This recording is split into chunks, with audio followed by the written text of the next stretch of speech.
sekarang gue lagi pakai His RH nih, brand lokal dari RH Group yang dibuat khusus hanya untuk pria dengan formula yang verified by dermatologist yang bisa bantu lo untuk jawab semua tantangan dan tunjukin what you are made of. Nah, by the way, semua produk His RH ini udah tersedia di Shopee, Tokopedia, dan semua RH Channel. Nah, jangan lupa untuk klik link di description box gue, oke? Nih, gue jelasin satu-satu gimana produknya bisa lu gunain buat para laki-laki di sana. Gue tunjukin ya. Yang pertama, His RH Gentle Acne Facial Wash. Nah, ini paling penting, pembersih wajah yang dibuat khusus untuk pria dengan kulit yang berminyak dan berjerawat. Jadi, ini mengandung salicylic acid yang efektif membantu mengatasi jerawat dan zinc PCA yang berfungsi untuk menjaga kelembapan pada kulit. Nah, ini juga dilengkapi dengan scrub yang super lembut untuk mengangkat sel kulit mati dan kotoran yang menyebabkan penyumbatan pori pada wajah. Ini juga dilengkapi dengan fragrance maskulin yang unik sebagai karakter dari His RH. Yang kedua, His RH Acne Essence. Ini adalah merupakan produk tipe baru dalam His RH Face Care Series yang dibuat khusus untuk kenyamanan pria. Melalui formula yang berbentuk seperti air dan tidak lengket dan juga wangi, yang maskulin essence kami dapat dengan menyerap dengan mudah dan sangat terasa ringan di kulit. Dengan kandungan salicylic acid dan zinc gluconate, mampu mengatasi jerawat dan mengontrol produksi minyak berlebih pada kulit. Diperkaya juga nih dengan dipantenol dan allantoin yang mampu melembabkan kulit lu dan menenangkan kulit.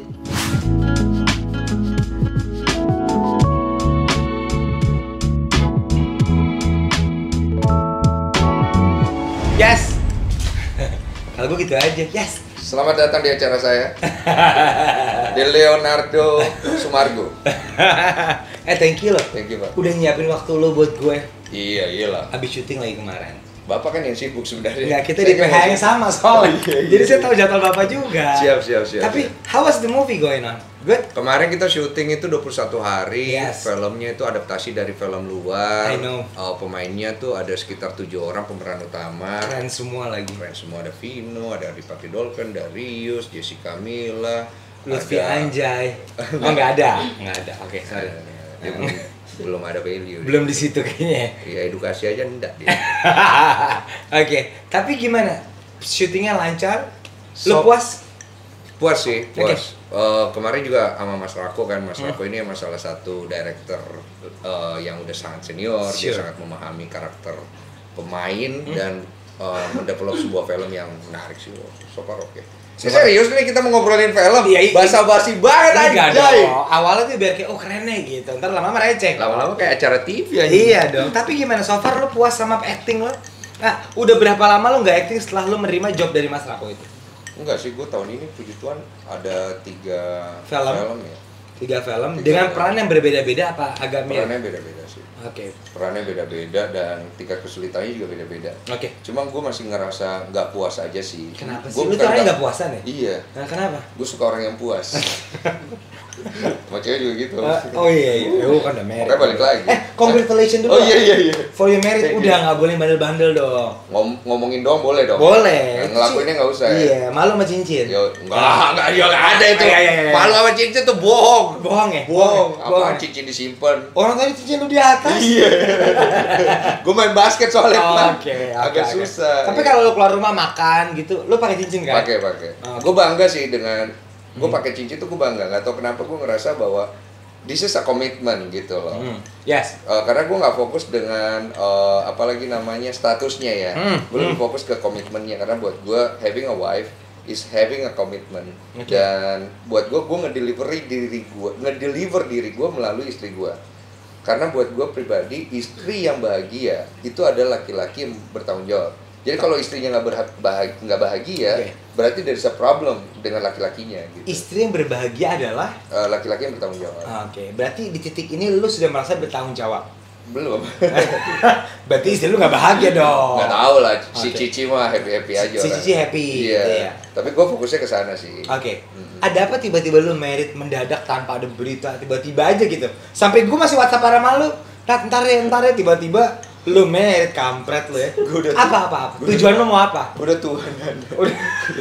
Udah tua. Udah cing masuk gue nikah umur 60 kan gak lucu ya Wak ya. Iya, Aku nih tahun depan udah mau 40. Udah mau 40. Udah gitu kan banyak banget orang yang mempertanyakan kesinggelan gue. Iya. Berapa kali gagal nikah.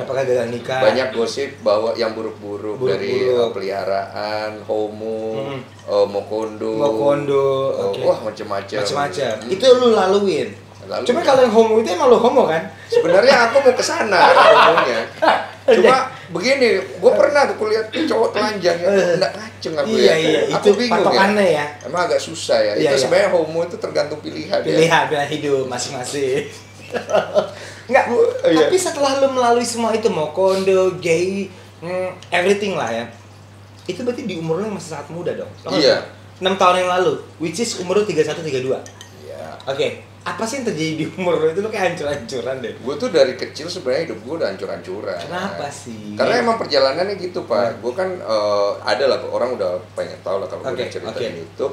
Jadi gue tuh emang berangkat dari anak yang temperamental karena gue ngerasa kok hidup gue banyak sekali hal-hal yang gak sesuai sama hidup orang lain. Jadi contohnya? different. Contohnya? Gue punya bapak, terus kenapa gue nggak pernah bisa tinggal sama nyokap gue selalu numpang dari satu rumah ke rumah lain. I'm so sorry, ini berarti soal divorce? Oh iya, divorce kan? Oke. Tapi gue tidak menyalahkan siapa-siapa di posisi itu, yang gue salahin selalu diri gue. Jadi gue selalu nyalahin diri gue dari gue kecil. Kenapa gue harus ada di dunia ini kalau gue nggak ada maknanya? Kalau cuman untuk membebani orang dengan gue numpang-numpang, buat apa gitu loh? Yes. Jadi gue dari kecil tuh emang selalu bertanya, Tuhan itu yang orang selalu bilang ada itu emang beneran ada gitu. Jadi sempat di situ. Dari kecil. Oh, dari kecil. Jadi perjalanan gue itu dari kecil mencari pencipta gue secara tidak langsung. Ya udah gue jalanin hidup gue fase demi fase dengan karakter yang keras. Keras. Karena gue sering dibully Pak di sekolah. Kenapa? Lu kan ganteng. Nggak ada urusan ganteng kalau soal membuli. Loh, kalau orang yang dibully kan biasa fisiknya begini. Lu kan nggak ada masalah fisik. Masalah. Aduh, sorry. Bapak jangan komedi berdua. Saya ini Cina. Bapak Cina. Saya tidak mampu keluarga menyekolahkan saya di sekolah yang Cina-Cina. Jadi saya sekolah yang pribumi ya. Sekolah apa sih? Negeri. Impress. Karena murah ya. Udah murah juga masih nunggak lagi ada dulu ya. Enggak juga. Iya benar. Udah murah nunggak lagi terus. Udah di situ tuh ya pasti kena bully. Dan itu karakter gue introvert karena gue ngerasa insecure dengan diri gue sendiri dan gue nggak ngerasa ada sesuatu yang bisa gue banggakan dari background hidup gue. Udah divorce, tinggal numpang, nggak punya. Cuy, nyokap gue tuh ngirimin gue setiap bulan uang 10.000 buat bekal gue sama nastar 1 kaleng bro. Pas lu sekolah? Dari gue masih kecil di tempat gue numpang supaya gue bisa paling nggak ada hiburan buat jajan. Nah jajan gue tuh gue cicil. Terus apa yang mau gue banggain? Gue ke sekolah gue tuh jaraknya 5 kilo, gue jalan kaki. Gue nggak ada kendaraan, jadi insecure banget, ngerti gak sih? Berarti dari sekolah, dari rumah lu jalan kaki? Tapi mulai pinter, gue biasa numpang di mobil belakang orang. Kalau enggak, lu ngerti kan yang nyangkut jadi sampai di mana turun ya. Oh, masa kecil lu tuh Bronx ya? Iya, Bronx. Bronx total. Total. Karena I'm so sorry, bonyok lu divorce. Iya. Jadi lu nggak ngerasa dapet perhatian. Udah pasti dapat perhatian. Cuman gue tidak nyalahin. Lu tidak nyalahin. Mereka tipikal gue nggak kesana. Ada kan orang menyalahkan. Ada dong. Gue menyalahkan diri gue. Ini gara-gara bapak gue nih cerai, gara-gara ibu gue nih. Lu nggak di situ. Gue nyalahin diri karena gue ngelihat nyokap gue kerja banting tulang pagi siang sore malam. Gue bingung mau nyalahin dia bagian mananya mau disalahin. Karena dia emang susah banget dan nyokap gue tipikal apa adanya. Dia punya dia nggak punya. Dia nggak pernah memaksakan sesuatu bahwa mama tuh begini gitu. Enggak, dia nggak pernah gitu kasihan hidupnya. Dia tuh nguli beneran. Dia tuh nggak pernah malu untuk ngasih lihat the truth about dia yang seadanya itu. Jadi gue nggak bisa nyalain siapa-siapa. Gue juga nggak nyalain bokap gue karena nyokap gue nggak pernah cerita hal yang buruk tentang bokap gue. Dan gue selalu denger bokap gue adalah orang yang baik dari beberapa orang yang kenal sama bokap. Tapi sampai sekarang lu udah grow up dan lumayan sukses dan punya istri, hubungan lu sama ibu bapak lu baik banget. Baik banget. Baik banget. Nyokap gue sama gue hubungannya makin membaik. Bokap gue kan sempat ketemu sama gue di usia gue 26 tahun. Sekarang udah pass away, dia udah berpulang. Jadi abis gue ketemu, beberapa hari kemudian dia pergi. Tapi gue masih, hubungan gue pun masih baik. Gue masih sering silaturahmi ke makamnya.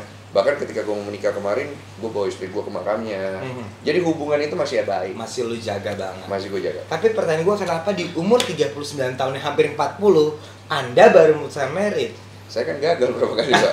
Oke. Bapak mau mancing ke sana jawabannya. Iya, ini biar bridging-nya enak.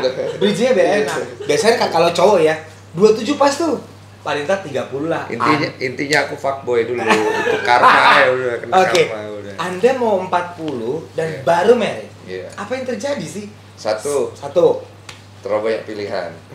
Kedua, tukang ngewe. Takut sendiri akhirnya gagal.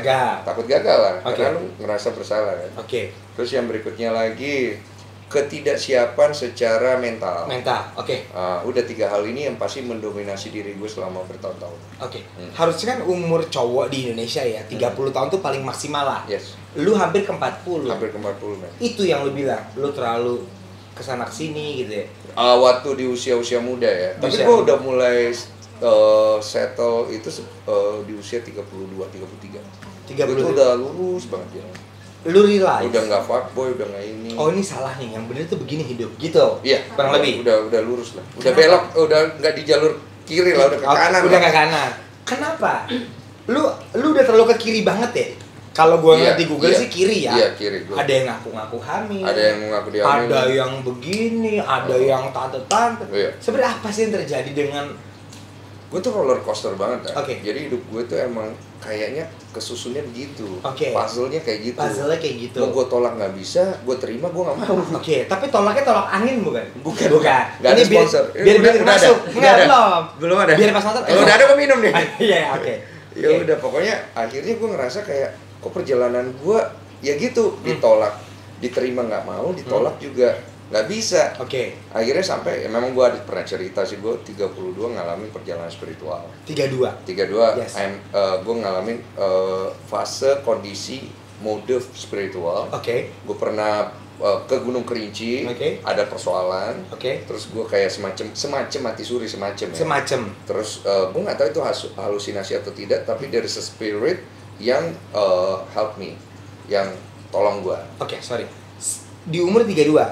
Emang kenapa? Berarti kan kalau lu udah pengen kayak gitu, lu ngalamin something yang menurut gue ngalamin something. Gue hancur nih gitu. Iya, pertama gue waktu itu mau nikah. Ini bukan yang terakhir gagal ya, mau nikah. Terus gue sangat percaya diri banget kan orangnya, dengan pikiran gue, dengan pengetahuan gue, karena gue emang dari kecil emang tahu banget gue pintar. Dan terbukti memang gue pintar. Dan sekarang lu mengakui lu pintar? Tidak, sekarang gue bodoh. Sekarang gue bodoh. Kan Anda pak basket sombong. Harusnya Anda sombong dong. Sombong aja Pak, biasanya orang sombong itu bodoh Pak. Iya, oke. Berarti di umur 32 lu mengalami fase, this is it. Nah, itu karakter gue itu akhirnya hancur. Karena fakta di lapangannya tidak sesuai ternyata dengan ekspektasi pengalaman kepintaran gue. Terus akhirnya gue menyendiri, gue stres dan ternyata memang gue ada kemakan barang nggak bagus waktu itu. Apaan sih? Makan apa?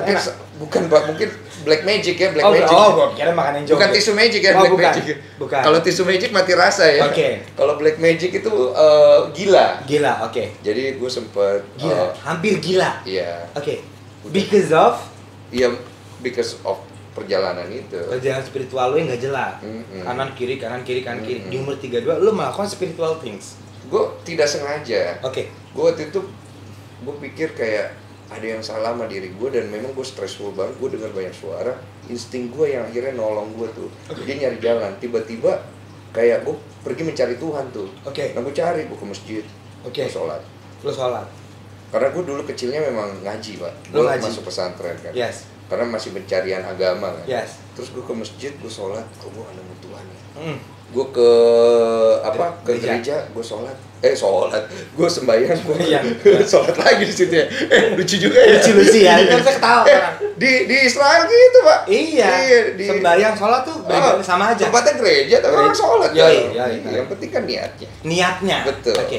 Terus lu ke masjid udah, ke gereja udah. Ke kelenteng. Ke kelenteng juga. Sampai gue keliting. Ada yang keluar. Kok nggak ketemu juga Tuhannya. Jadi memang karena pencarian Tuhan itu bukan di sini lagi kan. Di mana? Di sini kan. Oke. Dan ini adalah sesuatu yang abstrak yang lu nggak bisa jelasin secara logika matematika kan. Benar, setuju. Akhirnya gue nyari nggak tahu gimana. 7 hari perjalanan gue nyasar di Kerinci. 7 hari. Mungkin insting gue mencari tempat yang nyaman dan tenang. Oke. Mungkin Kerinci adalah apa yang ada di otak gue saat itu yang mungkin menurut gue tenang, dingin. Ya udah gue nongkrong situ. Tapi lu minum tolak angin nggak waktu itu? Ini biar masuk lagi. Biar masuk tolak. Tenang. Gue kenal kok. Oke. Nanti gue telepon habis ini. Kasihan nih Pak, kasih tolak angin Pak. Oke. Udah. Lu ke Kerinci. Ke Kerinci, abis itu. Lu fakta dong tuh ya. Fakta. Gue belum pernah dalam hidup gue. Gue tuh sangat tangguh banget. Itulah arogansi gue. Oke. Ketika gue tergolek atau tersakiti dengan keadaan, hati gue luka, gue bisa sembuh. Tapi kali ini hati gue hancur. Gue bingung nyembuhinnya gimana. Lu tau nggak kalau piring yang pecah berkeping-keping, lu ngelemnya gimana? Lu udah nggak tahu caranya. Dan itulah kondisi gue saat itu. Terus gue ngelihat itu gunung setiap hari sampai subuh. Gue duduk, gue ngeliat tiba-tiba ada bisikan. Nggak, ini serius? Serius Pak. Nggak, pas lo mau bisik kan pintu lo bunyi. Iya. Ya kan, ada apa nih? Terus. Ada orang. Terus gue naik tuh. Gue naik tapi tidak ada perbekalan karena emang gue nggak siap. Jadi gue ngikutin insting gue naik. Mulai kecapean tuh gue jam 12 siang. Gue naiknya jam 3 subuh Pak. Anjing, lu berarti lagi hancur banget ya? Hancur banget bro. Hancur banget sih. Nah, gue juga nggak tahu. Ternyata ada 10 orang pernah naik gunung itu dan gak ada yang selamat. Dan gue orang yang ke-11. Sumpah lu? Cek aja Kerinci. Itu Kerinci itu termasuk ya gitu deh. Terus gue naik pelan, mulai kecapean di jam 12 mulai halusinasi gue bro. Karena kenapa nih? Ya kan lu 7 hari, lu lagi stres, lu makan gak kira-kira? Tergantung, kalau ada Indomie, biar lagi. Kalau ada warung Indomie gue makan. Indomie inget ya. Indomie kalau lagi stres masih masuk ya. Oke, masuk. Pokoknya intinya lu 7 hari gak makan? Gak makan tapi kayak gak niat makan, lu kayak putus cinta. Ngerti. Lemes segala macam tapi lu gak ngerasa lemes. Lu tuh culun berarti ya? Cupu. Lu tuh cupu ya? Oke. Terus gue jalan. Begitu gue jam 12 itu udah mulai halusinasi, gue udah mulai kehausan kan, air gue habis kan. Lu pakai aqua waktu itu enggak? Waktu itu aqua Pak. Aqua ya. Aqua masuk lagi, ada Indomie tolak aja. Anjing nih acara apa ini? Ya kan? Iya. Lu minum. Terus habis jam 12 tuh gue mulai capek, terus gue mulai halusinasi karena gue mulai ngomong sama diri gue sendiri terus. Gue bilang, kalau memang Tuhan ada, kalau memang Dia bisa membuat segala sesuatu terjadi, di kondisi kayak sekarang Dia mengetahui segala sesuatu. Tuh gue ngomong sama diri gue, saya haus kan, harusnya Dia memberikan saya minum. Katanya Tuhan memelihara semuanya. Betul. Ada air. Dari mana Pak? Bekas hujan semalam. Kirain aqua muncul. Dari hujan semalam? Hujan? Enggak, bekas hujan semalam. Ada genangan air. Lu minum? Jadi gue minum lah, lu kalau lagi haus gitu minum lah. Kalau makan lu masih nggak mau, tapi minum lu pasti minum. Iya, air got. Yang penting gue saring pakai kaos kaki. Terus kan gue anak alam, ngerti? Jadi gue saring pakai kaos kaki jadi bersih. Terus gue minum, udah nih, gue diam dulu. Terus gue mulai berhalusinasi lagi jalan. Di kondisi lu kayak gitu, lu pasti mulai berhalusinasi. Anjir, pecah banget hidupnya. Terus gue ngomong lagi sama diri gue, kalau Tuhan memang ada, Dia tahu apa yang gue butuhkan. Gue mulai ngomong terus nih, parah. Lu ngomong sendiri, jawab sendiri. Kayak orang gila. Dan gue sebut itu gila. Iya, karena lu kan anak alam. Alamnya Mbah Dukun lagi. Oke, enggak usah. Oke, terus. Kalau itu udah jauh dia, Pak. Oke. Agak crispy Bapak ini juga. Oke, Pak. Terus akhirnya ada makanan bekas sisa pendaki. Di pos, anggaplah pos 1 ya. Dia pendaki gunung juga? Enggak, orang-orang yang udah cabut. Terus kebetulan Mas, maaf kok ini, gue ketemu orang kok itu. Ketemu pemakan gitu, ngobrol, udah dicabut lagi. Gue jalan lagi tuh sendiri. Bareng aja Mas, nggak mau. Ini lu sendirian? Nggak ada tim lu, nggak ada sahabat lu? Nggak ada. Anjing. I left everything behind. Karena emang gue waktu itu emang kayaknya pengen ninggalin semuanya untuk mencari pencipta. Oke. Terus gue jalan lama-lama spiritual ya acaranya ya. Iya dong, nggak apa-apa kan orang banyak yang nggak tahu. Apalagi pas mendaki gunung, siapa tuh udah Hattori kan, mendaki gunung. Jalan ninja gue. Iya. Jalan ninja gue. Oke, terus. Ya udah, akhirnya gue sampai di titik halusinasi lagi. Dan ternyata emang di situ gue agak kayak zoom, kayak lu kayak mau ngedrop gitu. Yes. Akhirnya gue kayak jatuh kayak mau tidur. Oke. Terus kepala gue udah nempel ke tanah tuh. Oke. Udah kayak gini aja, udah kayak gitu. Karena lo kecapean. Iya, kecapean. Oke. Kecapean, terus gue tiba-tiba ngomong. Nggak tahu kenapa gue ngomong. Gue bilang berbisik pada bumi tapi didengarkan lagi. Hilang gue tuh, Pak. Serius lo. Iya, itu gue sadar lagi di jam 5 sore. Lu tidur jam berapa tuh? Yang Kayaknya sekitar jam 2 deh. Oke. Lu berarti 3 jam hilang. Hilang itu. Hilang. Oke. Lo ngomong gitu. Hilang tuh gue. What happened? Oh, ini berat. Nanti di buku saya. Oke. Kalau ada yang mau sponsori bisa saya ceritakan. Iya. Kamu beri tolak angin Aqua tadi. Masuk pasti ya kan? Di part 2 lah itu. Part 2. Soalnya panjang, Pak. Oke. Ya udahlah, habis itu gue comeback again and then tiba-tiba gue mengalami, di posisi itu gue mengalami something yang belum pernah gue alami. Tiba-tiba gue ngerasa kayak ada tenaga, energi kuat banget masuk ke dalam dada gue, terus yang sesak-sesak di itu keangkat, Pak. Serius lo? Iya, kalau itu gue ngerasain benar itu. Karena itu emang di dunia nyata gitu. Oke, bukan karena halusinasi lo yang gak makan dan gak minum ya? Oke, ngerti. Terus karena ngerasa banget kayak di gini nih. Yes. Gitu. Lu bisa ngerasa iya, gitu. Iya. Terus gitu kayak Oke. Kenapa nih gua gitu. Iya. Tiba-tiba kayak dia muter. Itu kerasa. Nih kayak gua giniin, lu berasa muter gak? Iya, muter. Enak ya? Tapi jadi dada gua dong, ya kan? Lu enak ya? Takutnya gua ngacak nih. Oke. Mulai enak kan? Oke. Terus lu kayak muter, terus tiba-tiba keangkat, terus lega. Anjing. Kayak sesak napas hilang. Oke. Tapi mungkin in another version ya. Oke. Terus gua kayak, kenapa nih gua? Gitu. Tapi positif. Tiba-tiba gue kayak nengok ke atas, gue denger suara. Berjalanlah lurus pada kebenaranku, maka engkau akan melihat semuanya. Lu banyak buat denger suara ya, men? Aneh, makanya gue bilang halusinasi. Iya. Dan gue masih menganggap itu halusinasi aja gitu. Oke.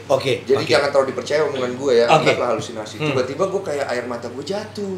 Jatuh, gue gak tahu kenapa. Mungkin di momen itu lu lagi sedih aja kan? Iya, sedih, capek, bla Betul. bla bla. Pleb gitu ya. Tapi feeling yang lu rasa, Grace. Lu tau Grace gak sih? Iya, I know. Grace temen. Bukan, lu mau serius. Iya, ini udah keren nih. Udah keren ya? Oke. Terus kayak, ini Grace Indri kan? Bukan. Oke. Ada Grace temen kuliah gue. iya. Udah tiba-tiba lega. Terus air mata lu jatuh, tapi yang lu rasa bukan sedih tapi sukacita. Nah, disitulah gue baru mengerti. Tapi awalnya gue bingung, ini rasanya apa ya namanya? Oke. Di situ tuh gue, ini namanya apa ya? Oke. Ternyata itulah yang dimaksud grace. Jadi gue Grace. cari tahu namanya. Oke. Glory. Beda. Joy. Oke. Kalau glory Manchester United. Oke. Iya. Oke. Iya. Otak gue langsung ke sana. Oke. Nah, lu jadi kan kita sering banget nih ngomong joy, grace, apa. Iya. Gue tuh juga sering dengar, tapi gue nggak tahu itu apa karena nggak pernah gue rasain. Oke. Nah, akhirnya lu rasain. Gue cari tahu namanya apa. Oke. Itu ternyata namanya. Udah abis itu gue pulang, gue ketemu nyokap gue. Itu kapan sih? Sorry gue lupa. Itu 2015 ya. Oke, berarti nggak lama banget ya? Masih 4 tahun yang lalu, 5 tahun yang lalu. 5 tahun, ya 4 tahun, 2013 2015. Oke. Udah di situ gue mengalami fase yang berbeda lagi udah dalam hidup gue. Jadi yang biasanya tiap malam gue keluar cari cewek, ini tiap malam gue buka Alkitab sama Al-Quran. Oke. Alkitab dan Al-Quran. Dua-duanya lu buka. Gue buka. Emang sebelumnya lu bener-bener nyari cewek terus? Oh, iyalah tiap malam. Lu udah tes HIV AIDS? Belum. Oke. Oke. Lu aman kan? Aman. Nggak aman kan nih? Aman, Pak. Kalau gue pulang nih. Nggak ada hubungannya, Pak. Iya, oke. Gue swab udah, Pak. Udah, oke. Udah aman, Pak. Oke, lu pulang, lu cari Alkitab, lu cari Al-Quran. Enggak, pokoknya tiap malam itu entah kenapa. Karena gue mulai lebih ngikutin apa yang gue rasakan ya. Tiap malam itu, jadi selama hampir setahun itu gue ngerasa mati rasa. Oke. Karena kesenangan gue akan sesuatu yang duniawi hilang. Gue nggak tahu kemana. Jadi ketika yang berhubungan dengan seks, berhubungan dengan drinks, berhubungan dengan kumpul sama teman-teman, pamer kehebatan, pamer ganteng, pamer apalah semua itu. Ngerti. Hilang. Begitu aja. Bingung gue. Oke. Lu kondisi kayak gitu bingung pasti. Kenapa nih gitu ya? Iya, ini kenapa nih gitu loh. Tiap malam gue duduk di depan kosan gue. gue diem aja kayak orang bingung. Kayak gini nih, kayak anjing gue kenapa ya, gue bilangnya. Nah, tapi yang bikin gue akhirnya semangat tuh kayak ada suara yang kayak dengarkanlah perkataan ini. Oke. Nah, itu gue baca. Itu lo denger lagi suara itu? Iya. Oke. Terus gue baca, hati gue seneng. Oke. Gue baca, hati gue seneng. Gue cari tahu nih. Oke. Ternyata yang gue cari tahu adalah kerajaan Tuhan. Oke. Jadi tiap malam gue cari tahu The Kingdom of God. Iya, dan itu makes me happy. That's the only thing makes me happy for almost 2 years setelah sampai kejadian sekarang. itu. Sekarang ya duniawi juga lah. Masih dong. Oke. Kalau tapi itu titik poin lu. Titik poin itu bikin gue happy, yang lain nggak bisa bikin gue happy. Sampai gue nonton bokep, Pak. Karena gue takut gak bisa ngaceng. Kenapa? Lu pikir ada cewek lu diem aja, Pak? Gak ada kayak nafsu. Nggak, kalau gue mah nonton bokep pun tiap hari. Oh iya, itu beda cerita. Beda cerita, oke. Jadi gue sampai penasaran sama diri gue, sampai gue ngelakuin hal kayak gitu karena gue udah nggak ngerti lagi apa yang terjadi. Oke. Ini fase yang tidak pernah gue alamin. Oke. Akhirnya, anjing lu unik banget, Nyet. gue bukan unik, gue sinting Iya. Lu agak unik dan sinting agak. Iya, terus sampai akhirnya gue ngerasa kayak apa ya yang bisa bikin gue happy, ya itu doang. Jadi apa? tiap malam gue mencari tahu tentang itu, dan itu bikin gue happy, bro. Kayak lu ngerti nggak? Lu pergi adventure, lu menemukan satu kota. Oke. Lu nggak pernah tahu ini ada kota ini. Oke. Asik gak lu? Iya. Lu jadi pemasaran gak tuh? Yes. Pemasaran lu ke dalam. Berarti lu tuh religius dong. Gua habis ngejok tadi anjing tuh. Penasaran. Tadi gua udah mau ngejok. Penasaran itu my trip, my adventure bukan? Iya, bukan. Oke. Bukan, gua nungguin ini punchline jangan ada. Iya, aku sorry. Oke. Oke. Nggak, tapi serius deh. Jadi lu berarti menemukan adventure itu. Jadi gue merasa penasaran dan gue masuk ke dalam satu kota di mana gue adventure banget di situ. Gue menemukan ternyata hidup itu beda banget seperti apa yang gue lihat. Jadi ternyata selama ini gue udah menjalani hidup sisi kiri, ya mungkin hampir semua kita jalani. Tapi kita nggak tahu ada kanan. Ada kanan. Lu kiri mulu. Gue orang kiri. Terus gue lihat ternyata ada kanan. Di situ gue mulai masuk ke dalam kota itu. Kota kanan. Wah, itu seru banget, bro. Seru gak sih, bro? Seru banget. Kan kalau anak-anak bandel, culun lu ke kanan lu. Iya dong. Dia yang culun. Di kanan pun lu bisa bandel, bro. Bisa ya? Bisa. Kan banyak nih, merit mah culun. Kiri mah keren, bandel gini. Enggak juga? Enggak juga. Jadi ternyata di kanan ini banyak hal yang menarik. Yang gue belum pernah menemukan. Udah gue hanya itu di dalam hampir sekitar 2-3 tahun. That's make me satisfied every day. Damn. Dan ternyata akhirnya apa yang bikin gue happy banget adalah every day dari perjalanan gue itu, I'm saying, gue berterima kasih sama Tuhan. Karena ternyata gue baru sadar dari perjalanan gue itu gue menemukan sesuatu. Jadi di dalam kota itu ternyata gue dikasih tahu bahwa kunci hidup itu adalah terima kasih. Semakin banyak lu terima kasih akan apa yang lu terima dalam hidup lu, termasuk yang paling lu nggak suka, hidup lu akan luar biasa berubah. Amin. Belum. Amin. Ini yang gue dapat. Gue praktekin. Gokil. Dapat. Gue pernah kena masalah. Gue terima kasih. Gue bilang, Tuhan terima kasih. Loh, kok kena masalah terima kasih? Gue juga, kan gue ikutin dulu. Ikutin lu dulu. tidak akan pernah tahu kalau lu nggak jalanin. Bener. Karena teori nggak pernah cukup. Nggak pernah. Kecuali lu jalanin. Gue jalanin. Coba. Tuhan terima kasih. Goblok banget, gue bilang terima kasih kena masalah gitu kan. Iya. Gak apa-apa, coba dulu deh, siapa tahu enak gitu ya. Tuhan terima kasih. Tiba-tiba di dalam diri kita tuh ada suatu perubahan, di mana lu melihat masalah udah bukan menjadi suatu yang negatif, tapi positif. Menjadi positif. Karena lu ngerasa bahwa ini sebenarnya masalah ini ada poinnya nih. Makanya ada pepatah, kalau cobaan itu nggak bakal cobaan tidak akan pernah melebihi melebihi batasanmu. Itu benar. Iya benar. Lu cobain. Terus gue mulai ngelihat masalah itu udah. Tadinya gue melihat dari perspektif kiri masalah itu. Sekarang kanan.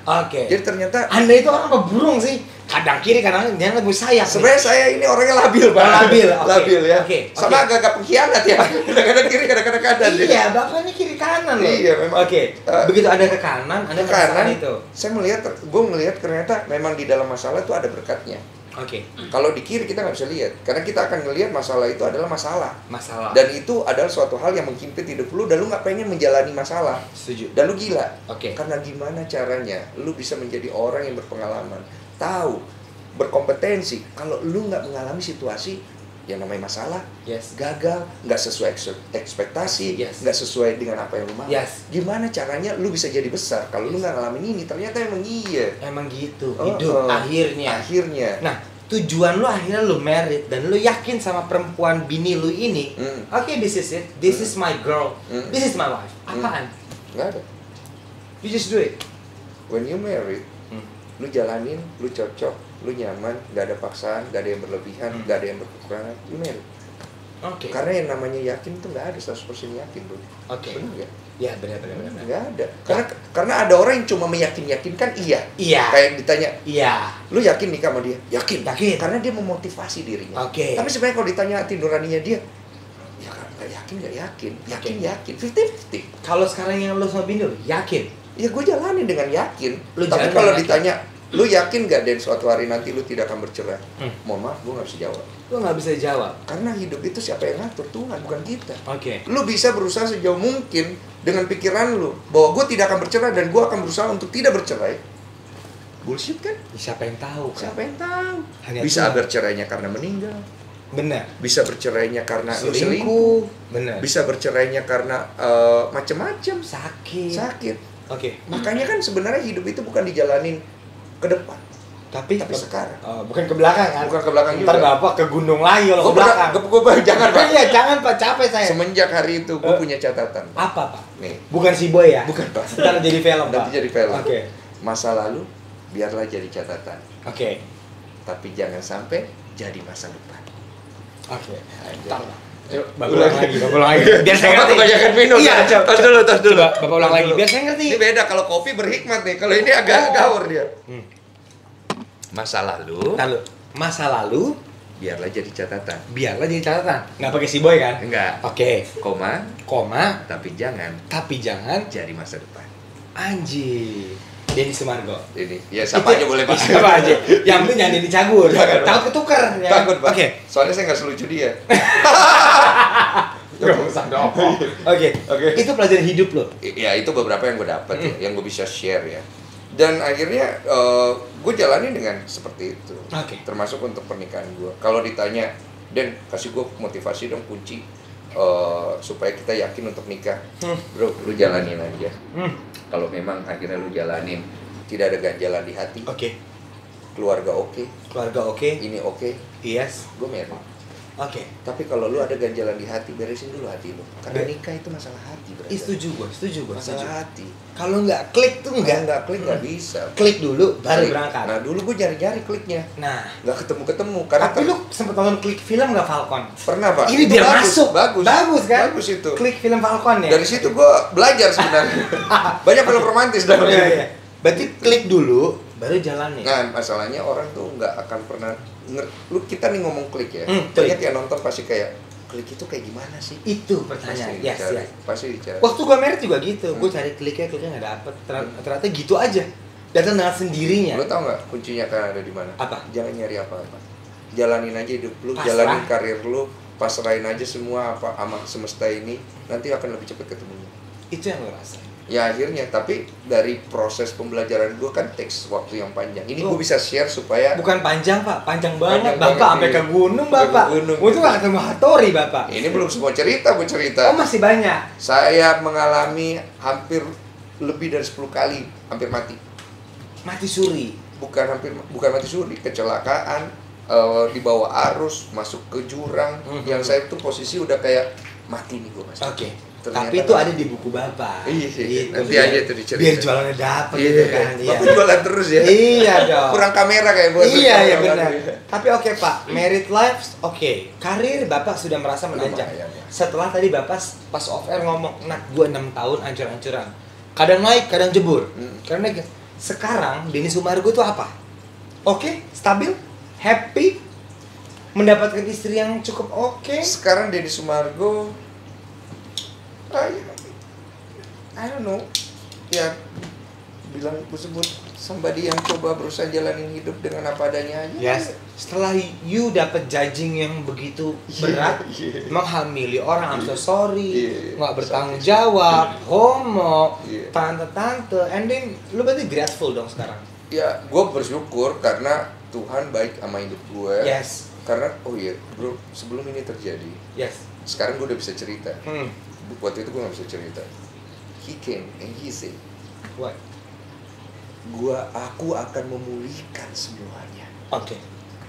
Jadi selama 5 tahun, 6 tahun itu gue berproses tiap malam itu. Lu bilang tadi, gue 6 tahun hancur-hancuran. Iya. Itu kenapa? Ya itu. Tiba-tiba Dia datang. dia datang. Ini bukan halusinasi.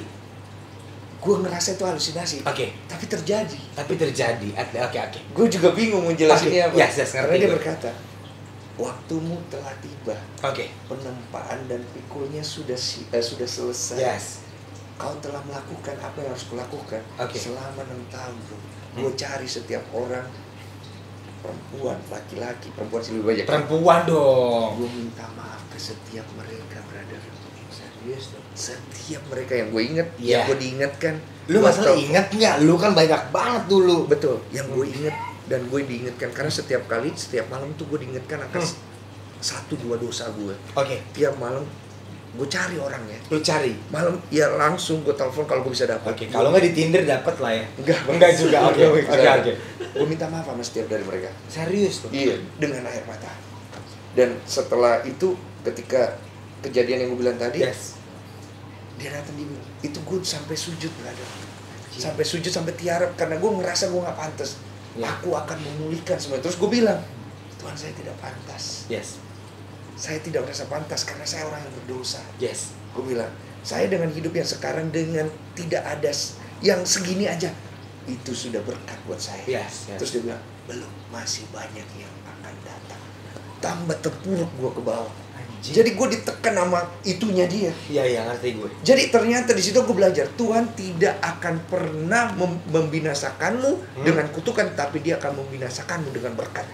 Lu akan memuliakan dia bukan karena permasalahan hidup lu, tapi lu akan memuliakan dia karena kebaikannya. Kalau lu belum sampai di titik itu, berarti ente yang bangsat. Oke. Karena Tuhan itu begitu baik ternyata, dan gue sebangsat itu tidak mengetahui hal itu. Anjir, 6 tahun lamanya lu Gokil, mencari Pak. itu. Gokil, Pak. Gokil. Ini gue cerita bukan berarti gue orang benar sekarang. Iya, ngerti. Karena ternyata setelah gue masuk di fase itu, gue bilang, Tuhan, mohon maaf nih Tuhan. Saya nggak tertarik jadi pendeta nih. Iya. Jangan sampai saya di mana-mana yang preach everyone gitu. Atau tiba-tiba saya jadi ulama gitu. Saya tidak pantas. Terus Tuhan berkata kepada saya di dalam hati saya, ya saya anggap halusinasi. Kenapa kau harus menjadi seperti apa yang dunia ini katakan? Bukankah semuanya ada di dalam hatimu seperti apa yang kukatakan melalui firman-Ku? Wow, berat banget Denny Sumargo. Paten ya? Gila. Alkohol lu hilang gak tuh langsung? Hilang. Sober gue langsung. Minum lagi ya? Oke, minum lagi kalau gitu. Mabok lagi. Serius lu deh? Segitu? Ya gue anggap itu halusinasi, Pak, karena buat gue pribadi. Tapi semua orang pasti di sini pernah punya pengalaman spiritual things. Pasti. Dan berbeda-beda. Beda-beda. Dan yang segini tingkatannya segini. Betul. Cuma kalau Denny Sumargo kayak segini. Enggak. Gue segini, Pak. Lu segini? Segini aja. Dan disitulah gue ngerasa bahwa dulu gue selalu nganggap I'm somebody. You're somebody? I'm somebody. Somebody ya arti. Sekarang I'm nobody. Itu pelajaran. Iya, itu yang gue rasain, bro. Oke. Udah bukan pakai pikiran gue berpikir sekarang. Tapi gue ngerasa setiap kali gue keluar, ketika gue ngeliat orang, kok gue ngerasa bukan siapa-siapa ya sekarang. Itu yang gue rasain sekarang. Which is good. Which is for me is balanced life. Balanced life. Karena gue akhirnya nggak terlalu suka dengan diri gue yang dulu bukan diri gue yang dulu. Apa yang gue rasakan dulu, karena itu bikin gue jadi lupa daratan. Anjir. Karena akhirnya gue sekarang bisa ngejalanin dengan lebih membumi. Kalau istilah gue kerja di langit tapi tinggalnya di bumi. Oke. Gue kerja di langit tapi tinggal di bumi. Karena banyak dari orang-orang yang gue lihat dia kerjanya di langit tapi mereka lupa turun ke bumi. Lu di situ. Iya, gue kerja di langit tapi gue tinggal di bumi, bro. Because I'm human. Yes. I'm not a bird, I'm not an angel. Yes. I'm human. Gue masih bisa bikin kesalahan hari ini, besok, kapanpun itu. So makanya tiap hari gue selalu berdoa kepada Tuhan, meminta pengampunan. Tapi lu tiap hari masih melakukan ritual itu, berdoa, bersyukur. Tiap hari kerja gue nih, brother. Sorry ya, ini kesannya agak terlalu pencitraan ya. Oke. Mendoakan orang-orang yang lu temuin yang punya problem. Oke. Because itu satisfy diri gue. Oke. Terus sorry gue potong. Emang lu banyak punya problem nih sebelumnya sama cewek-cewek? Dulu iya. Iya, banget. Iya kan nakal, Pak. Oke. Nggak usah kau gali. Iya, oke. Mumpung lagi bahas itu. Oke. Yang nomor 2 tadi. Oke, nomor 2. Nomor 2 apa tuh? Apa tadi? Mendoakan orang tiap hari yang punya masalah karena itu bikin gue senang. Terus mendoakan sekitar gue, istri gue segala macam. Terakhir buat gue cuma bilang terima kasih Tuhan, jangan jauh-jauh dari saya. Oke. Itu enough for me. Udah cukup. Iya, karena tapi tiap hari tuh ritual yang lu lakukan. Iya, 3 dan itu bikin gue happy. Oke. Buat gue cuman itu. Tuhan, bumi boleh musnah, langit boleh hilang. Yes. Tapi Tuhan jangan jauh dari saya. Karena saya tahu ketika Tuhan jauh dari saya amsyal. Saya akan jadi hancur saya. lagi. Iya. Nanti saya naik gunung lagi. Iya. Oke. Jadi kayak orang tolol lagi tuh. Iya. Jadi orang yang ngerasa diri saya pintar, Tuhan. Ngerti. Jadi orang yang ngerasa diri saya yang paling hebat sedunia, Ngerti. Tuhan. Yang paling benar sedunia. Padahal saya sebenarnya tai, Tuhan. Iya. Jadi oleh karena itu jangan jauh-jauh dari saya. Oke. Supaya saya tahu bahwa sebaik-baiknya diri saya dilihat orang, Yes. sehebat-hebatnya saya dilihat orang. This is because of your bless, not because of me. Nice. Nggak ada lagi itu di gua gitu. Jadi Iya. segala sesuatu udah nggak ada lagi di gua. Dan itu satisfy gua. Karena setiap malam gua selalu menutup diri gua sama itu.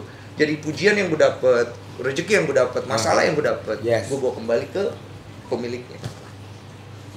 Ini Supaya gua tetap kosong, brother. Iya. Karena kalau enggak, gue akan jadi diri gue yang penuh lagi. Iya. Yang kalau diomongin orang kagak pernah mau denger. Iya. Yang kalau tiap kali orang pengen ngasih kita sesuatu, kita selalu ngerasa diri kita lebih baik, lebih pinter, Yes. lebih bener. Anda mau gantikan Mario Teguh tidak? Saya nggak mau botak saya. Iya. Biarinnya Bapak Mario tetap. Iya. Cuma Cuma apalagi kalau kita ngomong Denny Sumargo, apalagi yang mau lu capai? Oke, spiritual things lo itu private dan lo udah ngerasa nyaman. Karir, cinta udah married. Apalagi sih yang dicari sama seorang Denny Sumargo? Nggak tahu. Gak tahu. Nanti dalam perjalanan you will see what I'm going to do. Karena buat gue sekarang gue nggak punya banyak plan di dalam hidup gue. Yes. Gue hanya punya day by day. Kalau Day Tuhan by day. kasih gue day by day, gue akan jalanin dengan sepenuh hati. Kalau misalnya ada yang bisa gue ciptakan, gue create, gue ini I will do it. Tetapi Yes. kalau ditanya apa yang akan gue lakukan, gue nggak tahu. Lu nggak tahu. Kalau dulu gue tahu, Lu tahu. karena gue so tahu. Oke. Tapi sekarang gue nggak tahu. Karena di dalam perjalanan gue dulu, gue selalu so tahu. Gue selalu ngerasa gue tahu apa yang akan terjadi besok. Karena gue pinter. Karena ini tai ya, tai. Otak lu itu temen sekaligus pengkhianat di dalam hidup lu. Serius tuh. Lu berapa kali dibohongin sama pikiran lu sendiri? Iya. Udah. So dia bisa jadi teman. Dia bisa jadi teman. Tapi sometimes Dia bisa jadi enemy. enemy banget. Oke, jadi hidup lu sekarang ya udah gitu aja. Iya jangan. Apa yang terjadi besok terjadilah Terjadilah. Karena apa yang terjadi hari ini biarlah selesai hari ini. hari ini. Denny Sumargo, terima kasih banyak. Udah. Nice to talk to you, man. Hand sanitizer Udah dong. udah ya. Kok bau berak ya? Enggak lah. Oke. Thank you Denny. Thank you. Thanks man. Thanks. Cheers. Thank you. Denny Sumargo everybody. Thank you guys. Yes.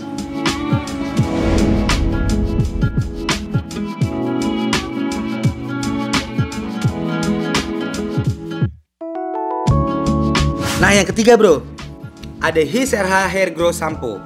Ini merupakan sampo yang dibuat khusus untuk pria, diperkaya dengan nutrisi khusus yang bekerja secara sinergis untuk memperkuat dan merangsang pertumbuhan rambut baru dengan 4 mekanisme utama, yaitu menghambat hormon DHT, melancarkan peredaran darah di kulit kepala, menutrisi rambut untuk merangsang pertumbuhan rambut baru, dan dapat memberikan efek relaksasi untuk menghindari rasa gatal dan inflasi di kulit kepala Anda. Nah, hair grow shampoo ini dilengkapi dengan fragrance yang maskulin dan cooling sensation untuk kenyamanan penggunanya. Yang keempat, His RH Hair Grow Tonic. Nah bro, banyak banget cowok-cowok yang mengalami kebotakan.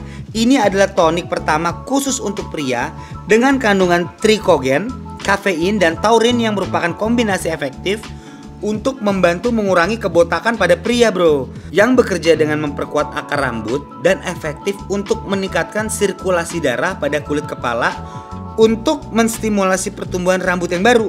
Nah ini juga diperkaya dengan kandungan nutrisi lainnya untuk menjaga kulit kepala lo dan rambut lo agar tetap sehat dan kuat. Tonik ini juga menggunakan fragrance yang unik dan maskulin sebagai karakter dari His RH. Oke, yang kelima, His RH Water Based Pomade. Nah, pomade ini dirancang untuk menutrisi dan melindungi rambut dari kerusakan. Jadi, lu selalu merasa aman saat menentukan dan membentuk gaya rambut lu. Dari akar hingga ke ujung, dari depan hingga ke belakang, untuk mencapai gaya rambut klasik dan ketat yang pengen lu inginkan. Gue mau ngingetin lu lagi nih, kalau semua produknya udah tersedia di Shopee, Tokopedia, dan semua RH Channel. Jadi His RH ada karena kita peduli sama lu semua lo bro. His RH, what you are made of.